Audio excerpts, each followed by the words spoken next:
जय हिंद, जय भारत। आप सभी का एक बार फिर से अपनी क्लास में हार्दिक स्वागत है, अभिनंदन है। लास्ट क्लास में अपने भारत के संविधान का टॉपिक शुरू किया था और भारत के संविधान के टॉपिक में पहला टॉपिक भारत का सामान्य परिचय है, उसके बारे में अध्ययन करने का कार्य किया था। आज अपन दूसरा टॉपिक शुरू करेंगे और दूसरा टॉपिक जो होगा वो होगा भारत में अनुसूची। क्या होगा? भारत में अनुसूची। अनुसूची क्या होती है? भारतीय संविधान के 22 भाग और 395 अनुच्छेद के अलावा कुछ अलग से विशेष प्रावधान भारतीय संविधान में जोड़ने के कार्य किए गए हैं। उन अलग विशेष प्रावधानों को ही अनुसूची के नाम से जाना जाता है। आइए एक एक करके अपन अनुसूची का अध्ययन करते हैं। तो आज का जो टॉपिक रहेगा मेरे लाडलो, वो आज का टॉपिक रहेगा अनुसूची। आज का टॉपिक क्या रहेगा? अनुसूची आपका क्या रहने वाला है? टॉपिक रहने वाला है। इसमें आप बहुत शानदार सीखने वाले हैं। देखिए अनुसूची, अगर प्रश्न पूछ लिया जाए कि प्रारंभ में कितनी अनुसूची थी, तो प्रारंभ में कितनी अनुसूची थी? 8 अनुसूची थी। कितनी थी? प्रारंभ में 8 अनुसूची थी। लेकिन अगर वर्तमान में पूछ लिया जाए कि वर्तमान में कितनी अनुसूची है, तो वर्तमान में अनुसूची की संख्या कितनी हो जाएगी? 12। तो प्रारंभ में अनुसूची थी 8, वर्तमान के अंदर है 12। ये दो बातें आपको याद रखनी है। अर्थात भारतीय संविधान का जब निर्माण हुआ था, भारतीय संविधान का निर्माण कब हुआ था? 26 नवंबर 1949। कब हुआ था?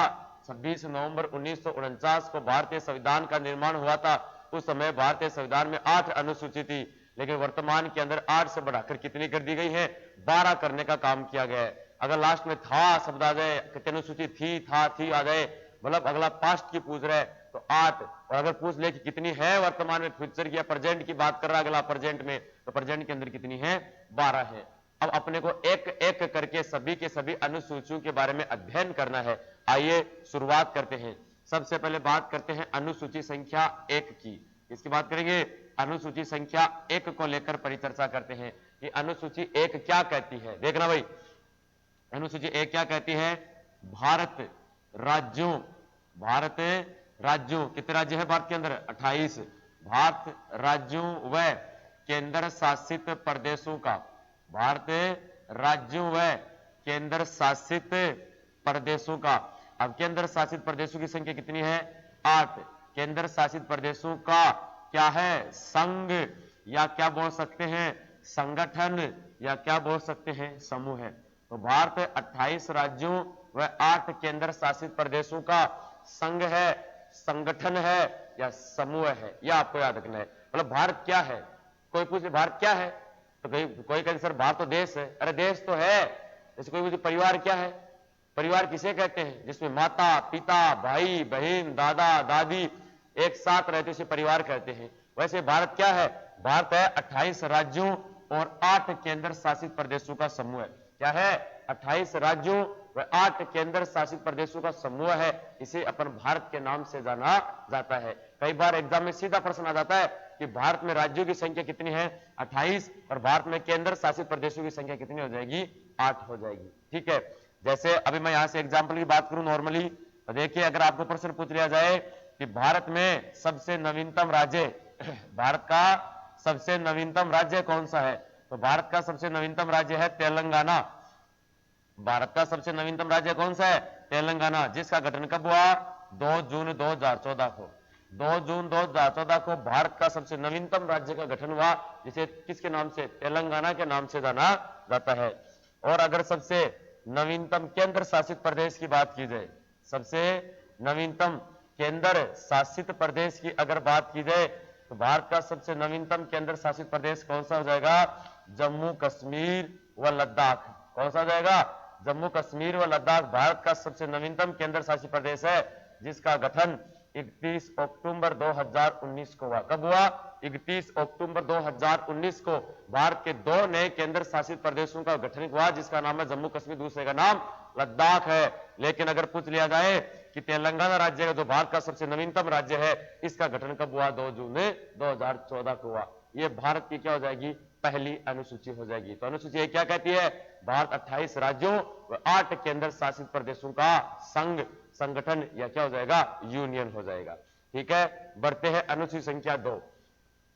अनुसूची संख्या 2 क्या कहती है? तो देखिए अनुसूची संख्या 2 क्या कहती है? देखिए इसका संबंध संवैधानिक पदाधिकारियों के वेतन से है। इसका संबंध संवैधानिक पदाधिकारियों के, इसका संबंध संवैधानिक पदाधिकारियों के वेतन से है। इसमें मेन शब्द क्या आ गया? वेतन है। तो मतलब अनुसूची 2 में किसका उल्लेख किया गया है? अनुसूची 2 में पेमेंट या वेतन का उल्लेख किया गया है। किनका वेतन? संवैधानिक पदाधिकारियों का। संवैधानिक पदाधिकारियों का मतलब हुआ कि भारतीय संविधान के जो सबसे बड़े पद हैं, भारतीय संविधान के जो सबसे बड़े पद हैं, उन सबसे बड़े पदों के वेतन का उल्लेख कौन से अनुसूची में किया गया है? तो भारतीय संविधान के जो सबसे बड़े पद हैं उनके वेतन का उल्लेख अनुसूची 2 में किया गया है। जैसे फॉर एग्जाम्पल बात की जाए, जैसे राष्ट्रपति, पहला सबसे बड़ा एग्जाम्पल क्या आएगा? राष्ट्रपति। तो राष्ट्रपति को कितना पेमेंट मिलता है? 5 लाख रुपए प्रति माह। वही देश का संविधान का सबसे बड़ा पद राष्ट्रपति का होता है और राष्ट्रपति को कितना पेमेंट दिया जाता है? 5 लाख रुपए प्रति माह देने का काम किया जाता है। नाम आता है उपराष्ट्रपति। उपराष्ट्रपति है ना, देखिए उपराष्ट्रपति को उपराष्ट्रपति के पद के रूप में 0 रुपए मिलता है। क्या मिलता है? उपराष्ट्रपति को उपराष्ट्रपति के पद के रूप में 0 रुपए मिलता है। लेकिन उपराष्ट्रपति है ना, वह राज्यसभा का अध्यक्ष होता है। उपराष्ट्रपति राज्यसभा का क्या होता है? अध्यक्ष होता है। तो राज्यसभा के अध्यक्ष के रूप में उसे 4 लाख रुपए प्रति माह, कितने लाख रुपए? 4 लाख रुपए प्रति माह देने का काम किया जाता है। तो राष्ट्रपति को 5 लाख, उपराष्ट्रपति को उपराष्ट्रपति के नाम पर 0, राज्यसभा के अध्यक्ष के रूप में कितना वेतन दिया जाता है? तो राज्यसभा के अध्यक्ष के रूप में 4 लाख रुपए प्रति माह वेतन देने का काम किया जाता है। ठीक है ना। इसके अलावा अगर बात की जाए गवर्नर, राज्यपाल, राज्यपाल को कितना पेमेंट मिलेगा? 3,50,000। कितना? 3,50,000 रुपए मासिक वेतन दिया जाता है। तो 3,50,000 रुपए प्रति माह वेतन देने का काम किया जाता है। राज्यपाल के बाद आता है सर्वोच्च न्यायालय का मुख्य न्यायाधीश। कौन आएगा? सर्वोच्च न्यायालय का मुख्य न्यायाधीश। तो सर्वोच्च न्यायालय का जो मुख्य न्यायाधीश होता है, चीफ जस्टिस जो होता है, उसकी अगर बात की जाए तो उसे 2,90,000 रुपए देने का काम किया जाता है। ये भारतीय संविधान के क्या है? तो ये भारतीय संविधान के सबसे बड़े पद है जिनका वेतन या पेमेंट का उल्लेख कौन सी अनुसूची में किया गया है? अनुसूची संख्या 2 में। कितने में किया गया? अनुसूची संख्या 2 के अंदर भारतीय संविधान के वेतन का उल्लेख करने का कार्य। वेतन किनका? राष्ट्रपति 5 लाख, उपराष्ट्रपति को राज्यसभा के अध्यक्ष के रूप में 4 लाख, राज्यपाल को बात की जाए तो 3,50,000 और सर्वोच्च न्यायालय के मुख्य न्यायाधीश को 2,80,000 रुपए देने का काम, तो 2,90,000 रुपए देने का काम किया जाता है। तो सीधा सीधा अगर पूछ लिया जाए अनुसूची 2 का संबंध किससे है, तो मेरे याद कर मेरे लाड लो, अनुसूची 2 का संबंध किससे हो जाएगा? वेतन से। ठीक है। बात करते हैं अनुसूची संख्या 3। किसकी बात करें? अनुसूची संख्या 3 की बात करते हैं। तो अनुसूची संख्या 3 क्या कहती है? अनुसूची 3 कहती है इसका संबंध शपथ से है। इनका संबंध किससे हो जाएगा? शपथ से है। ठीक है, शपथ। तो मेन शब्द क्या आ रहा है इसके अंदर? शपथ। तो इसका संबंध किससे है? शपथ से है। तो मेन वर्ड जो आ रहा है उसका नाम आ रहा है शपथ। शपथ किन की?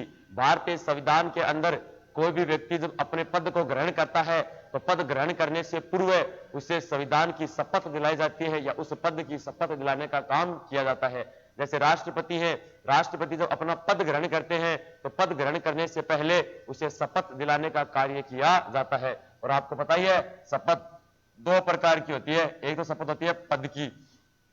किसकी होती है? पद की शपथ। और एक होती है गोपनीयता की। भाई एक तो होती है पद की शपथ और दूसरी किसकी आएगी? गोपनीयता की। तो 2 प्रकार की शपथ दिलाई जाती है। ठीक है ना। पद बोले तो जैसे राष्ट्रपति है, तो राष्ट्रपति कोई व्यक्ति है जो राष्ट्रपति बन रहा है तो किस पद की शपथ लेगा? राष्ट्र के पद की शपथ लेगा। कोई व्यक्ति उपराष्ट्रपति बन रहा है तो उपराष्ट्रपति पद की ले लेगा। कोई प्रधानमंत्री बन रहा है तो प्रधानमंत्री पद की शपथ लेता है। ठीक है, वो तो पद की हो गई। दूसरा नाम है गोपनीयता। गोपनीयता का मतलब क्या होता है? गोपनीयता का मतलब होता है मेरे लाडलो कि जो शपथ लेगा कोई भी व्यक्ति जिस पद पर काम करेगा उस पद की जो गोपनीयता रखेगा। जैसे मान लो प्रधानमंत्री है या राष्ट्रपति है, कोई भी मान लो जो उस पद पर काम कर रहा है, उस पद पर जो भी इसकी जो आंतरिक बातें हैं, इनसाइड स्टोरी है, वो सभी के साथ शेयर नहीं करेगा।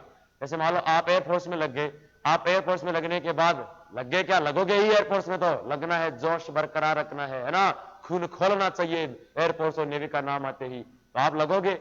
तो लग गए। लगने के बाद मान लो आपको मिशन दिया गया कि भाई आपको पाकिस्तान में बम गिर के आने या चाइना पर बम गिर के आने, तो ऐसी परिस्थिति के अंदर क्या किया जाता है? तो ऐसी परिस्थिति के अंदर आप उन बातों को गोपनीय रखोगे, उस मिशन की बातों को गोपनीय रखोगे। आप किसी अरे गरे नट्ठू गरे को ये बातें नहीं बताओगे, और आपके पद पर जो काम कर रहे हैं उस पद की गोपनीयता आपको रखनी होगी। ठीक है। इसके बाद अगला आता है अनुसूची संख्या 4। तो अनुसूची संख्या 4 क्या कहती है? गौर से सुनना। अनुसूची 4 कहती है भारत का एक सदन है राज्यसभा, तो राज्यसभा सदन, राज्यसभा सदन की सीटों का आवंटन, राज्यसभा की सीटों का आवंटन, तो देखना राज्यसभा की सीट, राज्यसभा सदन की सीटों का आवंटन, राज्यसभा की सीटों का आवंटन जनसंख्या के आधार पर किया जाएगा, जनसंख्या के आधार पर किया जाएगा, जनसंख्या के आधार पर किया जाएगा। देखिए अब इसमें एक शब्द आया क्या? आवंटन। आवंटन का मतलब होता है बंटवारा।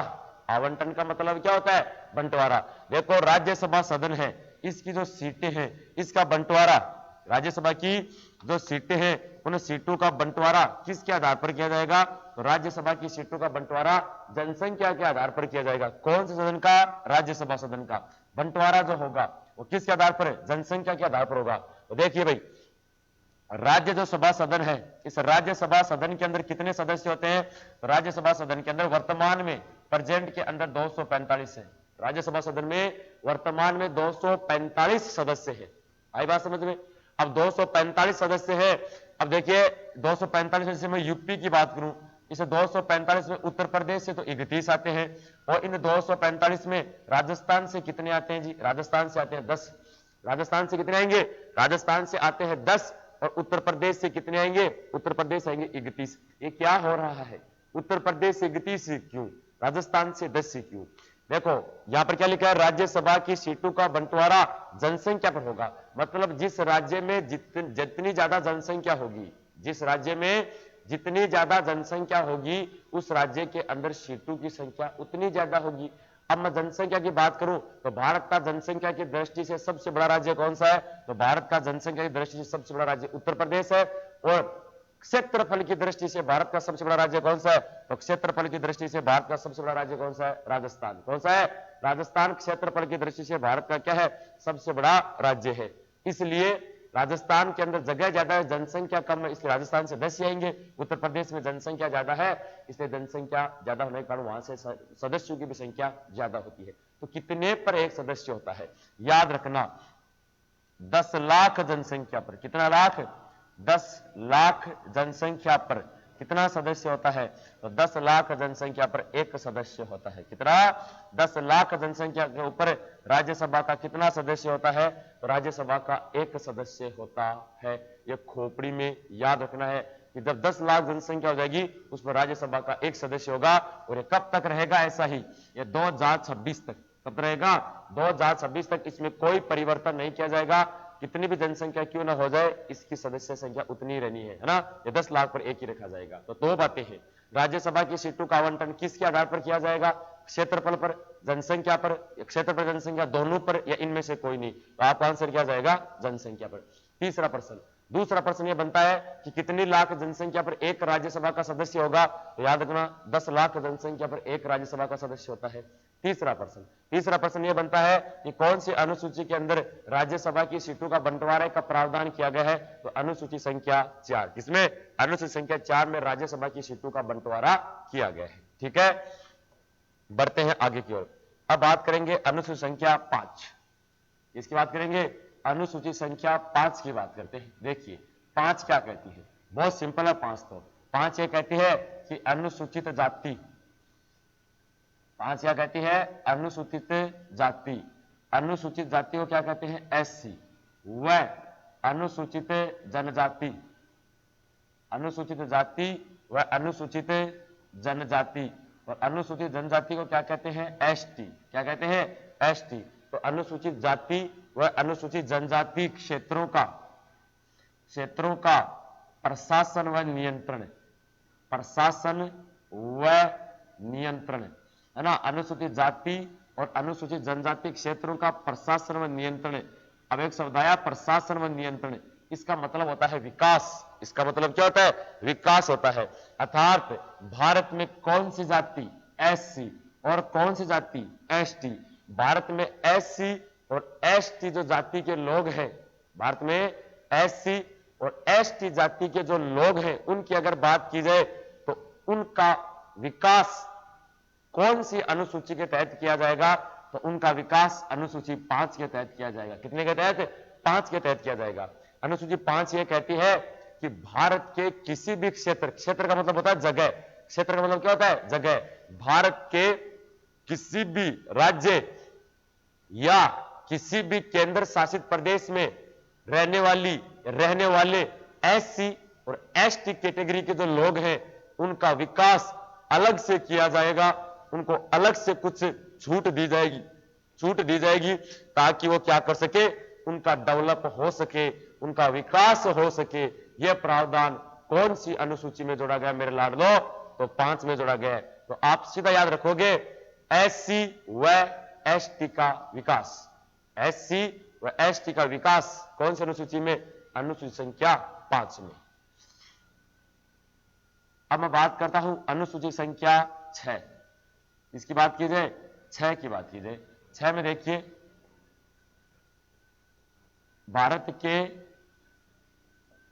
4 राज्यों का, भारत के 4 राज्यों का प्रशासन व नियंत्रण, भारत के 4 राज्यों का प्रशासन व नियंत्रण। मतलब कि भारत के 4 ऐसे राज्य हैं जो अपने आप में बाकी राज्यों की तुलना में बहुत पिछड़े हुए हैं। भारत में 28 में से 4 ऐसे राज्य हैं जो बाकी राज्यों की अगर तुलना की जाए तो उनसे बहुत ज्यादा पिछड़े हुए हैं। उन पिछड़े राज्यों को डेवलप किया जाएगा कौन सी अनुसूची के तहत? अनुसूची 6 के तहत। अब वो 4 राज्य कौन से हैं? इसके लिए आपको एक ट्रिक याद रखनी है। ट्रिक क्या है? अम्मी मैं त्रिपुरा जाऊंगा, अम्मी मैं त्रिपुरा जाऊंगा, ये ट्रिक है। ऐसे असोम, भाई ऐसे तो क्या हो जाएगा? असोम। मी से मिजोरम, मी से क्या हो जाएगा? मिजोरम। मे से मेघालय और त्रिपुरा से त्रिपुरा, त्रिपुरा से क्या हो जाएगा? त्रिपुरा। तो ये भारत के कितने राज्य हैं? 4। देखिए ऐसे असोम, मी से मिजोरम, मे से मेघालय और त्रिपुरा से त्रिपुरा, ये 4 भारत के ऐसे राज्य हैं जो अपने आप में बहुत ज्यादा पिछड़े हुए हैं। इन चारों राज्यों का जो विकास है सॉरी, इन चारों राज्यों का जो विकास है वो कौन सी अनुसूची के तहत? अनुसूची को बोलते हैं शेड्यूल, इंग्लिश में शेड्यूल बोलते हैं। तो कौन सी अनुसूची के तहत किया जाएगा? 6 के तहत किया जाएगा। प्रशासन व नियंत्रण शब्द आया, इसका मतलब होता है विकास। कितने राज्यों का विकास? 4। 4 कौन कौन से? असोम, मिजोरम, मेघालय और कौन सा हो जाएगा? त्रिपुरा हो जाएगा। ठीक है, अगला देखते हैं। बात की जाए अनुसूची संख्या 7 की, इसकी बात करेंगे। अनुसूची संख्या 7 कि भाई अनुसूची संख्या 7 क्या कहती है? अनुसूची संख्या 7 यह कहती है कि केंद्र व राज्य सरकार के मध्य, केंद्र व राज्य सरकार के मध्य, केंद्र व राज्य सरकार के मध्य विधायी शक्तियों का बंटवारा, केंद्र व राज्य सरकार के मध्य विधायी शक्तियों का बंटवारा, केंद्र व राज्य सरकार के मध्य विधायी शक्तियों का बंटवारा। मतलब यह है कि भाई केंद्र सरकार और राज्य सरकार के बीच विधायी शक्तियों के बंटवारे का मतलब होता है काम का बंटवारा। किसका बंटवारा? काम का बंटवारा। और केंद्र सरकार और राज्य सरकार के मध्य जो काम का बंटवारा किया गया है कि कौन से ऐसे काम होंगे जिस पर केवल राज्य सरकार का अधिकार होगा, कौन से ऐसे काम होंगे जिसमें केवल केंद्र सरकार का अधिकार होगा, और कौन से ऐसे काम होंगे इसमें केंद्र सरकार और राज्य सरकार दोनों का अधिकार होगा, इसे कहते हैं विधायी शक्तियां। और काम का बंटवारा कितने आधार पर किया गया है, तो विधायी शक्तियां है, इनका बंटवारा 3 आधार पर किया गया है। कितने आधार पर? 3 आधार पर इनके काम का बंटवारा किया गया है। नंबर 1 संघ सूची, नंबर 1 पर कौन सा आएगा? संघ सूची। नंबर 2 राज्य सूची, नंबर 2 कौन सा आएगा? राज्य सूची। और नंबर 3 समवर्ती सूची, नंबर 3 पर कौन सा आएगा? समवर्ती सूची। तो काम का बंटवारा 3 प्रकार से किया गया। कितने प्रकार से? 3 प्रकार से, संघ सूची, राज्य सूची व समवर्ती सूची। देखिए सर, संघ सूची किसे कहते हैं? देखना, वह कार्य जिस पर केवल और केवल केंद्र सरकार का अधिकार हो, वह कार्य जिस पर केवल और केवल केंद्र सरकार का अधिकार हो उसे संघ सूची कहते हैं। वह कार्य जिसमें केवल और केवल राज्य सरकार का अधिकार हो उसे राज्य सूची कहते हैं। और वह कार्य जो केंद्र सरकार और राज्य सरकार दोनों मिलकर करें, वह कार्य जिसमें केंद्र सरकार और राज्य सरकार दोनों मिलकर काम करती है उसे समवर्ती सूची कहते हैं। क्या कहते हैं? उसे समवर्ती सूची के नाम से जाना जाता है। संघ सूची की अगर बात की जाए, जैसे फॉर एग्जाम्पल मैं बात करूं सेना, किसकी बात की जाए? सेना। जैसे रेलवे, तो सेना हो गई, रेलवे हो गई, ये सारे के सारे कौन सी सूची में आते हैं? ये सारे के सारे संघ सूची के विषय है। अरे आज भारत की मिलिट्री है, इंडियन मिलिट्री, भारतीय सेना किसके हाथों में है? केंद्र सरकार के हाथों में। जैसे ऐसा थोड़ी है कि भाई एयरफोर्स की भर्ती है तो मान लो राजस्थान अलग अपनी न्यारी निकाल रहा है, जैसे पुलिस की भर्ती आती है, हरियाणा अपने अलग ही निकाल रहा है, उत्तर प्रदेश अपने अलग ही निकाल रहा है, भारत सरकार, भारत से कोई मतलब ही नहीं है उनको। ऐसा नहीं है। अपन बोलते हैं भारतीय रेलवे या भारतीय इंडियन एयरफोर्स या भारतीय वायुसेना, इंडियन नेवी भारतीय नौसेना, है ना, इंडियन आर्मी भारतीय थल सेना। ऐसा थोड़ी बोलते हैं। कभी कभी हरियाणा वायुसेना, राजस्थान वायुसेना, उत्तर प्रदेश वायुसेना, उत्तर प्रदेश आर्मी, हरियाणा आर्मी, ऐसा कभी नहीं बोलते। कारण क्या उसका? इसका कारण यह है कि भारत के अंदर जो सेना है, रेलवे है, डाक है, ये सारे के सारे केंद्र सरकार के काम है। ठीक है ना। राज्य सूची की बात की जाए तो इसका सबसे बड़ा एग्जाम्पल है पुलिस। इसका सबसे बड़ा एग्जाम्पल क्या हो जाएगा? पुलिस। तो पुलिस किस सूची का विषय है? तो पुलिस राज्य सूची का विषय है। किसका है? पुलिस राज्य सूची का विषय है। और समवर्ती सूची की बात की जाए, इसका मैं अगर एग्जाम्पल की बात करूं तो इसका जो सबसे बड़ा एग्जाम्पल है वो क्या हो जाएगा? इसका सबसे बड़ा एग्जाम्पल हो जाएगा शिक्षा। इसका सबसे बड़ा एग्जाम्पल क्या हो जाएगा? शिक्षा। देखिए, शिक्षा के अंदर केंद्र सरकार और राज्य सरकार दोनों बराबर काम करती है। कैसे? जैसे मैं राजस्थान की बात करूं, राजस्थान के अंदर 2 बोर्ड चलते हैं, एक तो सीबीएसई बोर्ड चलता है, एक आरबीएसई बोर्ड चलता है। सीबीएसई सेंटर का है, प्रत्येक स्टेट के अंदर सीबीएसई बोर्ड है, लेकिन और खुद का भी स्टेट का भी बोर्ड है, जैसे यूपी का यूपीपीएससी, हरियाणा का एचपीएससी, अपना खुद का भी बोर्ड है, एमपी का एमपीपीएससी। तो प्रत्येक स्टेट का खुद का बोर्ड है और एक सेंटर का बोर्ड हो जाएगा, तो दोनों काम मिलकर काम करेगी। इसे समवर्ती सूची कहते हैं। इसे संघ सूची में कितने विषय हैं? संघ सूची में टोटल 100 विषय हैं। जैसे सेना 1, रेलवे 2, डाक 3, ऐसे कितने विषय हैं? 100। राज्य सूची के अंदर कितने विषय हैं? 61। कितने हैं? 61। और समवर्ती सूची में कितने विषय हैं? 52। कितने विषय हैं? 52। तो राज्य सूची के अंदर तो है वर्तमान में 61 विषय, संघ सूची में है 100 विषय और समवर्ती सूची में है 52 विषय। अर्थात कुल मिलाकर बात यह है कि दोनों तीनों के मध्य जो काम का बंटवारा है दोनों सरकारों के मध्य 3 प्रकार से होता है, संघ, राज्य और समवर्ती। कौन सी अनुसूची के तहत? अनुसूची संख्या 7 के तहत। ठीक है।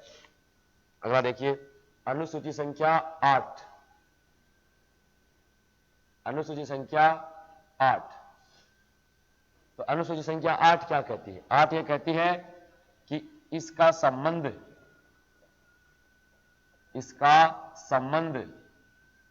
संवैधानिक,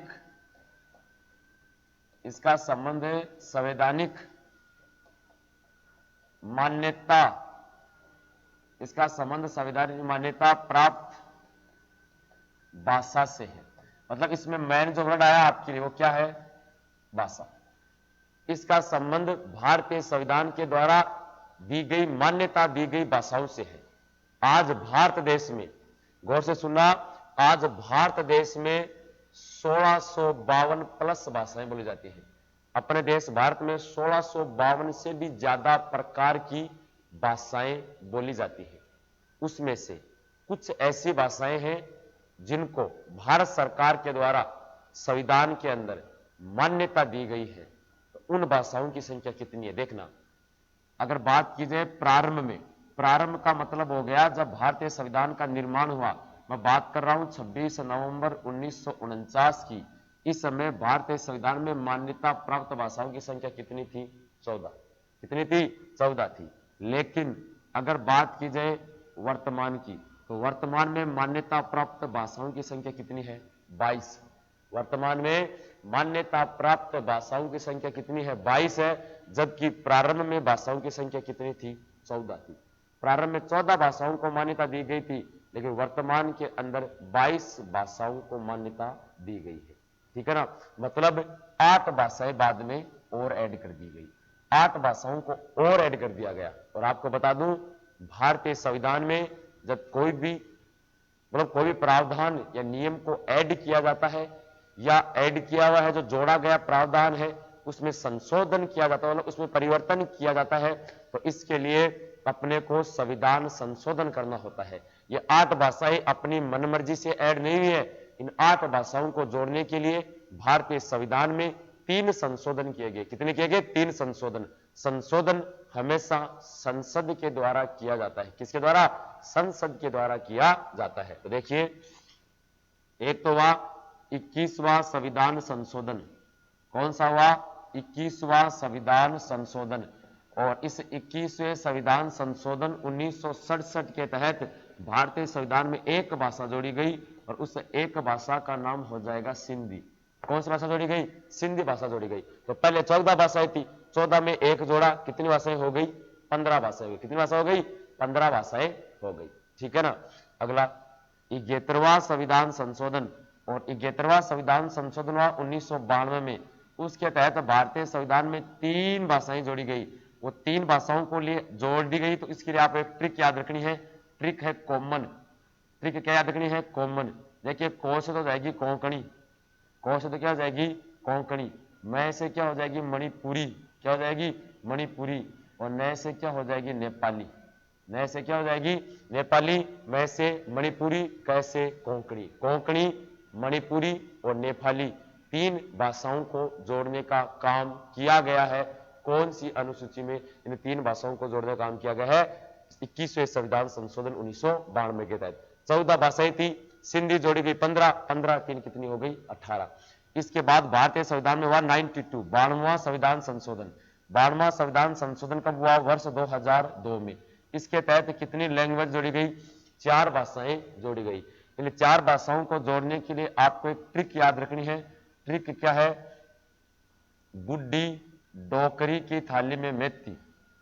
बुड्ढी डोकरी की थाली में मेथी। तो बुड्ढी डोकरी की थाली में मेथी, ये लाइन याद रखनी है। ये ट्रिक है। इस ट्रिक से याद हो जाएगी। कैसे होगी? बुड्ढी से याद रखना है बोड़ो। बुड्ढी से क्या रखना है? बोड़ो। डोकरी से याद रखना है डोगरी भाषा। थाली से याद रखना है संथाली भाषा। कौन सी? संथाली। और मेथी से याद रखना है मैथिली भाषा। मेथी से क्या रखोगे? मैथिली, संताली, डोगरी और बोडो। इन 4 भाषाओं को जोड़ने का काम किया गया। 4 तो ये हो गई, 3 ये हो गई, 4 3 7, 7 और 1 सिंधी हो गई। कितनी हो गई? 8 भाषाएं होगी। तो भारतीय संविधान में 8 भाषाएं संविधान बनाने के बाद में जोड़ा गया है, और 8 बाद में जोड़ी गई। 14 पहले से थी, 14 और 8 कितनी हो गई? 22 भाषाएं होगी। इनको जोड़ने के लिए कितने संविधान संशोधन किए गए? तो इनके जोड़ने के लिए 3 संविधान संशोधन किए गए। एक तो 21वां, एक 71वां और एक 92वां संविधान संशोधन करने का कार्य किया गया। आई होप इतनी जानकारी सबको खोपड़ी में फिट है। ठीक है, अगला देखना। अब बात करेंगे अनुसूची संख्या 9। किसकी बात करेंगे? अनुसूची संख्या 9। क्या अनुसूची संख्या 9 जब भारतीय संविधान जोड़ा गया? भारतीय संविधान कब जोड़ा गया? भारतीय संविधान जोड़ा गया 26 नवंबर 1949 को बनकर तैयार हुआ, 26 जनवरी 1950 को लागू हुआ। जब भारतीय संविधान लागू हुआ उस समय क्या भारतीय संविधान में अनुसूची संख्या 9 थी? नहीं थी जी।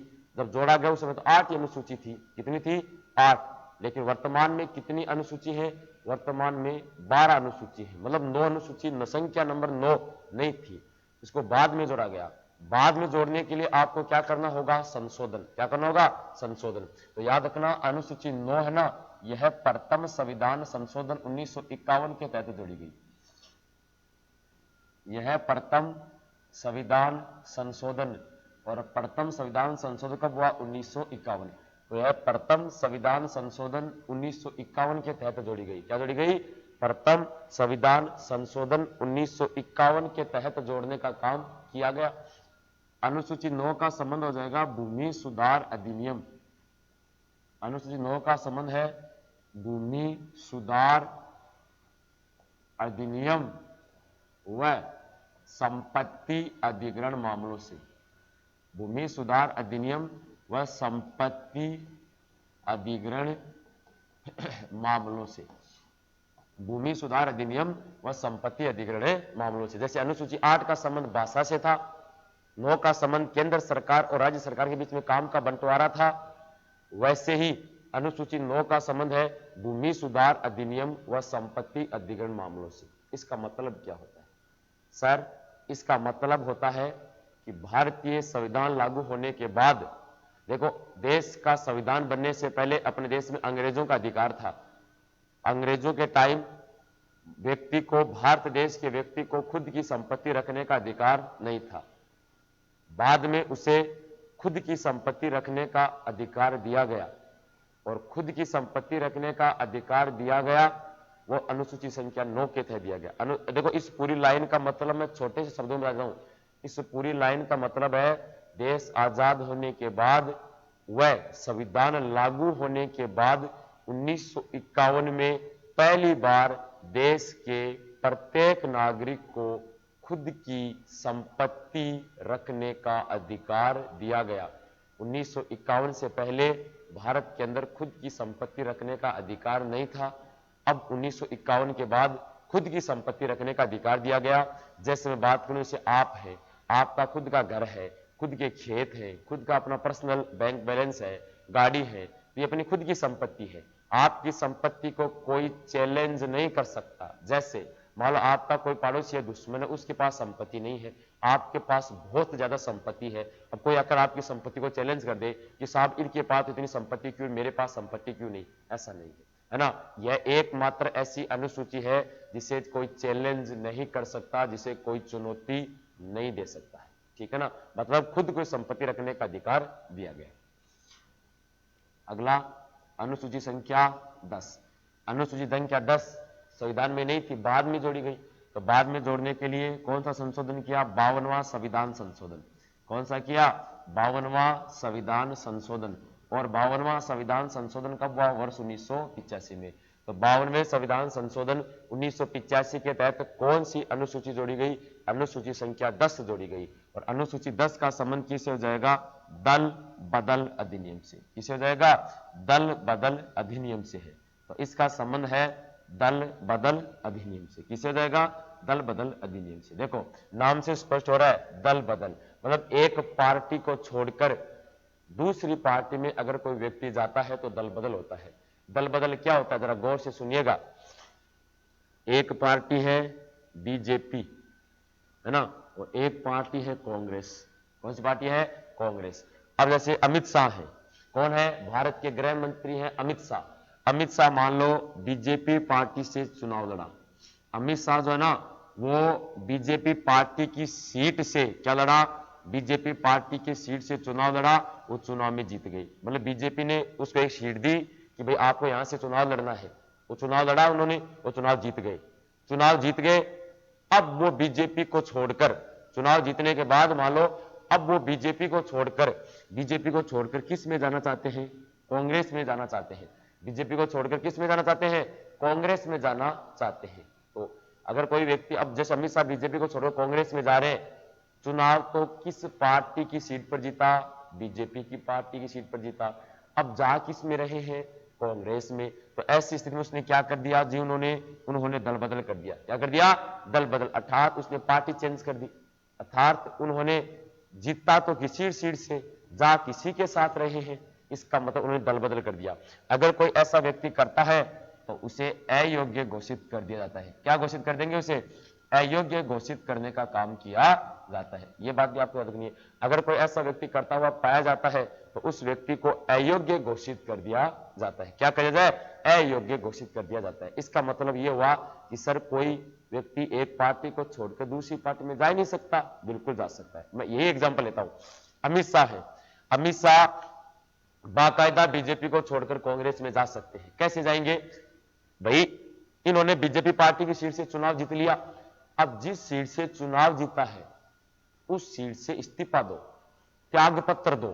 त्याग पत्र दे दोगे वो सीट खाली हो जाएगी। त्याग पत्र दे दोगे तो आप एक सामान्य नागरिक हो जाएंगे। त्याग पत्र देकर आप बीजेपी को छोड़कर कांग्रेस ज्वाइन कर सकते हैं, या कांग्रेस को छोड़कर आप बीजेपी ज्वाइन कर सकते हैं। लेकिन बात शर्त यह है कि अगर आप कोई सीट से चुनाव लड़कर जीते हुए हैं, अगर कोई पार्टी से, फिर दूसरी पार्टी में जा रहे हैं तो दल बदल हो जाएगा। ठीक है ना? तो ऐसा नहीं कर सकते। अगर मान लो कोई व्यक्ति है, मान लो बीजेपी से चुनाव जीत गया, अब कांग्रेस वाले उसको पैसा फेंक रहे कि तुम हमारी तरफ आ जा, तो बीजेपी को छोड़कर कांग्रेस में चला जाएगा। अगर बीजेपी वाले पैसा फेंक रहे हैं कांग्रेस की तरफ, तो कांग्रेस वाले बीजेपी की तरफ आ जाएंगे। तो फिर तो कोई अस्तित्व ही नहीं होगा किसी पार्टी का। इस चीज को बचाने के लिए भारतीय संविधान में दल बदल संबंधी कानून जोड़ने का कार्य किया गया है। इतना याद रखना है। आई होप कोई डाउट नहीं है। ठीक है, अगला अनुसूची 11। अनुसूची 11,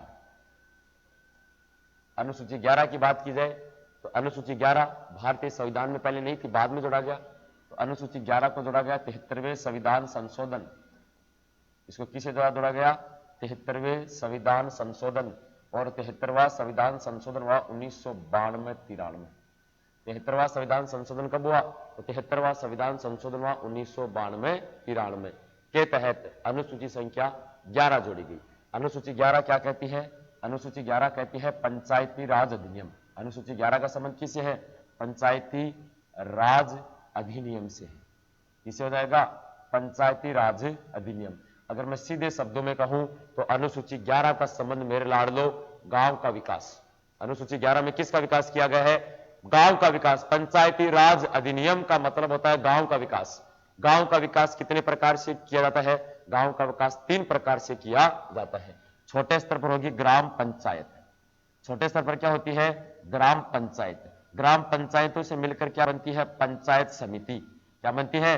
पंचायत समिति। और पंचायत समिति से मिलकर क्या बनती है? जिला परिषद। क्या बनती है? जिला परिषद बनती है। ग्राम पंचायत का सबसे बड़ा व्यक्ति होता है सरपंच। कौन होता है? सरपंच होता है। पंचायत समिति का सबसे बड़ा व्यक्ति कौन होता है? प्रधान। और जिला परिषद का सबसे बड़ा व्यक्ति कौन होता है? जिला प्रमुख या जिला अध्यक्ष। कौन बनेगा? जिला प्रमुख या जिला अध्यक्ष होता है। मतलब गांव का विकास, गांव के विकास की पहली सीढ़ी ग्राम पंचायत होती है। गांव के विकास की पहली सीढ़ी ग्राम पंचायत होती है। ग्राम पंचायत से मिलकर क्या बनती है? पंचायत समिति बनती है। और पंचायत समिति से मिलकर क्या बनती है? जिला परिषद बनती है। तो गांव का विकास 3 स्तर पर किया जाता है। छोटे स्तर पर ग्राम पंचायत, बड़े स्तर पर पंचायत समिति, और इससे बड़े स्तर पर जिला परिषद। और वो कौन सी अनुसूची के तहत किया जाता है? अनुसूची संख्या 11 के तहत किया जाता है। कौन सी अनुसूची? अनुसूची संख्या 11 के तहत उनको डेवलप करने का काम किया जाता है। ठीक है, अब गांव का विकास होने लगा तो शहर वालों ने कहा कि सर हमारा विकास क्यों नहीं, हमारा भी तो विकास करो। कि चलो भाई आपका भी विकास कर देते हैं। शहरों के विकास के लिए कौन सी अनुसूची जोड़ी गई? तो शहरों के विकास के लिए अनुसूची संख्या 12 जोड़ी गई। भाई गांव का विकास तो 11 में हुआ, अनुसूची 12 में क्या जोड़ा गया? देखो यह जोड़ी गई 74वें संविधान संशोधन। यह कौन से संविधान संशोधन के साथ जोड़ी गई? यह है 74वें संविधान संशोधन। और 74वां संविधान संशोधन कब हुआ? 1992 में। तो 74वें संविधान संशोधन 1992 के तहत अनुसूची संख्या 12 जोड़ी गई। अनुसूची 12 का संबंध हो जाएगा नगर निकाय अधिनियम से। इसका संबंध किससे हो जाएगा? नगर निकाय अधिनियम से। इसका संबंध किससे हो जाएगा? तो इसका संबंध है नगर निकाय अधिनियम से। नगर निकाय अधिनियम का मतलब क्या हुआ? नगर निकाय अधिनियम का मतलब शहरों का विकास। और शहरों का विकास भी कितने स्तर पर होता है? शहरों का विकास भी मेरे लाडलो 3 स्तर पर किया जाता है। देखो, छोटे शहर हैं उसमें होती है नगर पालिका, छोटे शहरों के अंदर क्या होती है? नगर पालिका। बड़े शहरों की मध्यम बीच के जो शहर होते हैं वहां पर क्या होती है? नगर परिषद, ठीक है ना। और सबसे बड़े जो शहर होते हैं उसमें होता है नगर निगम। क्या होता है? नगर निगम। तो शहरों का विकास भी 3 स्तर पर किया जाएगा। छोटे शहर हैं उसमें नगर पालिका, बीच के जो शहर हैं जो ना बड़े ना छोटे उनमें नगर परिषद होगी, और जो बड़े शहर हैं उसमें क्या होगी? नगर निगम। देखिए इसका बंदा क्या कहलाता है? अध्यक्ष, चेयरमैन। क्या कहलाएगा? चेयरमैन। यहां क्या कहलाएगा? सभापति। क्या कहलाता है? सभापति कहलाता है। और नगर निगम की बात की जाए तो इसका बंदा क्या कहलाता है? मेयर। क्या कहलाता है? मेयर के नाम से जाना जाता है। तो इतनी जानकारी आपको अनुसूची 12 के बारे में याद रखनी है। ये भारतीय संविधान में कुल 12 अनुसूची है, मैंने एक एक करके डिफाइन कर दिया। मैं दोबारा से रिपीट कर देता हूं। अनुसूची 1, भारत 28 राज्यों व 28 राज्यों व 8 केंद्र शासित प्रदेशों का संघ है। अनुसूची 2 में वेतन का उल्लेख है। अनुसूची 3 में शपथ का उल्लेख है। अनुसूची 4 में राज्यसभा की सीटों का बंटवारा जनसंख्या पर किया जाएगा। अनुसूची 5 में एससी और एसटी का विकास है। अनुसूची 6 में भारत के 4 राज्यों का विकास है। अनुसूची 7 में केंद्र सरकार और राज्य सरकार के बीच में काम का बंटवारा है। अनुसूची 8 का संबंध लैंग्वेज भाषा से है। अनुसूची 9 में प्रत्येक व्यक्ति को खुद की संपत्ति रखने का अधिकार दिया गया। अनुसूची 10 में दल बदल, क्या किया गया? दल बदल किया गया। अनुसूची 11 में पंचायती राज गांवों का विकास किया गया। अनुसूची 12 में शहरों का विकास किया गया। ये 12 अनुसूची है। पहले कितनी अनुसूची थी? 4 थी, 8 थी, अब कितनी है? 12। कितनी और ऐड कर दी गई? 4। 4 को ऐड करने के लिए कितने संशोधन किए? 4। अनुसूची 9 के लिए प्रथम संविधान संशोधन, अनुसूची 10 के लिए 52वां, अनुसूची 11 के लिए 73वां, अनुसूची 12 के लिए 74वां। इतनी जानकारी आपको याद रखनी है। तो ऐसे ही अपना टॉपिक समाप्त होता है। अगली क्लास में एक नए टॉपिक के साथ मिलेंगे, दुगने जोश और जुनून के साथ। तब तक आपको हौसला बनाए रखना है, माँ बाप की जो उम्मीदें हैं उन पर आपको खरा उतरना है, बढ़िया मेहनत करनी है। ठीक है, आज के लिए इतना ही। ऐसे पढ़ते रहें, आगे बढ़ते रहें। आज के लिए इतना ही। धन्यवाद। जय हिंद, जय भारत।